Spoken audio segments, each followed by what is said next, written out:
Andrew, how'd you characterize the round today? Pretty boring. Yeah, our group was just not really firing. We started out pretty slow, and just tried to tell myself to hang around there. I knew there was going to be a tough stretch of golf. I mean, it'd been too easy the first 36, so yeah. I mean, overall, I'm glad I finished under par and still got a chance. How hard is that sometimes when your group, maybe you or the other guys you're playing with, don't get off to that hot start? Is it hard to kind of keep your mind in the right frame? Yeah, I mean, the momentum just was not in our favor. There was not a lot of birdies. Some guys were shooting good scores today. It just felt hard for us for some reason. The ball just wasn't going in. We just weren't hitting it very close, and luckily our group played a little better the last night. What's been the key to the fall? You've made all 8 cuts, played well at Zozo. What's been behind the good play?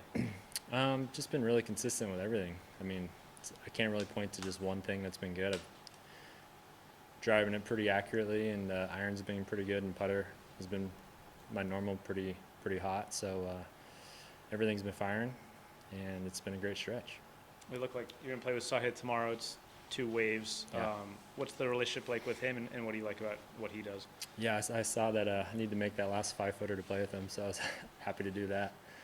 We've gotten to know each other pretty good over this last year. We've been playing a lot of practice rounds, and he has my old caddy on his bag, Carl, who's my roommate. So great kid, obviously very easy to be around, and has been playing great. So it'll be fun to play with him in the last round here, and see if either he can get his first win or me get my second. You talked about getting off to kind of a slow start on a Saturday and staying patient, just keeping yourself in it. Is it easier to do that on a Saturday than a Sunday, obviously? I think so, just because you got more golf ahead of you.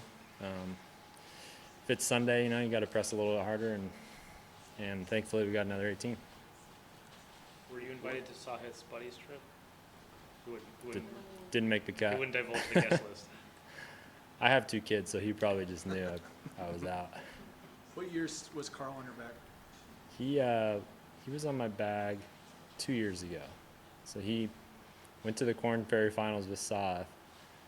He told me he wasn't gonna bounce, on his bag, but they made it through, and then he ended up firing me. So it was all good because Carl recruited Seth, and he'd always want a young, rookie who he could show the ropes, and I was okay with it. How much do you think he's helped Saad at this stage, through this stage in his career? I think more than anything, probably just making him comfortable out here. When you got a good friend and a coach who's on your bag, I think that just makes it easier just to get adjusted to being on the PGA Tour when you're playing with all these bigger names and people you watch on TV. I know having a good friend on my bag early on was helpful, and having my brother ahead of me was extremely helpful. So I'm sure Carl has that same, he's a very even keel type presence, so that's probably helped South get off to such a good start. Andrew, it's been a few years. What do you think it's going to take tomorrow to get across the finish line? Probably going to have to probably shoot 4 or 5 under. I mean, maybe even more. Depends what the weather's like. I think it might be a little bit colder, but obviously this course is very scoreable. The greens are rolling so good you can make a lot of birdies. So we'll have to play a lot better than I did today. All right, all good? Andrew, Good? thank you, sir. Yeah. Thank you for